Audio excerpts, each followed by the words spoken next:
दरवर्षी शिष्यवृत्ती मिळवण्यासाठी त्याच त्या कागदपत्रांच्या वणवणीने विद्यार्थी आणि पालक दोघेही हैराण व्हायचे। पण आता महाराष्ट्र सरकारनं मोठा दिलासा दिलाय। शिष्यवृत्ती मिळवण्यासाठी उत्पन्नाचा दाखला वारंवार सादर करावा लागणार नाही।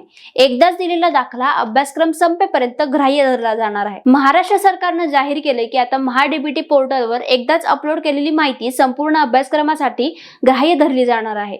पूर्वी विद्यार्थ्यांना दरवर्षी उत्पन्नाचा दाखला, जात प्रमाणपत्र, अधिवास किंवा इतर कागदपत्र पुन्हा द्यावी लागायची।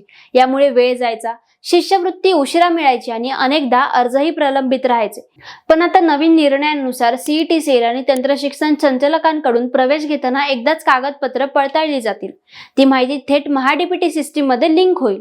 त्यामुळे पुन्हा विद्यापीठांना तपासणी करावी लागणार नाही आणि विद्यार्थ्यांना वारंवार अर्जही भरायची गरज नाही। आता याचा फायदा नेमका काय आहे? वेळेची बचत होते, पारदर्शक प्रक्रिया राहते आणि विद्यार्थ्यांच्या खात्यामध्ये शिष्यवृत्ती वेळेत जमा होते।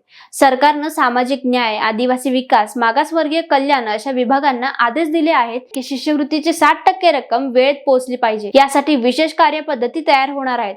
थोडक्यात काय, हा बदल म्हणजे विद्यार्थ्यांसाठी एक मोठा दिलासा आहे। वारंवार कागदपत्र जमा करण्याची वणवण संपली, शिष्यवृत्ती वेळेत मिळण्याची शक्यता वाढली आणि संपूर्ण प्रक्रिया अधिक पारदर्शक झाली। शिक्षण हेच भवितव्य आहे आणि सरकारची ही पायरी म्हणजे विद्यार्थ्यांच्या उज्ज्वल भविष्यासाठी एक मोठा ठोस पाऊल आहे। तर मित्रांनो, ही माहिती तुमच्या मित्रमैत्रिणींना नक्की शेअर करा, कारण शिष्यवृत्ती प्रत्येक विद्यार्थ्यासाठी महत्त्वाची आहे।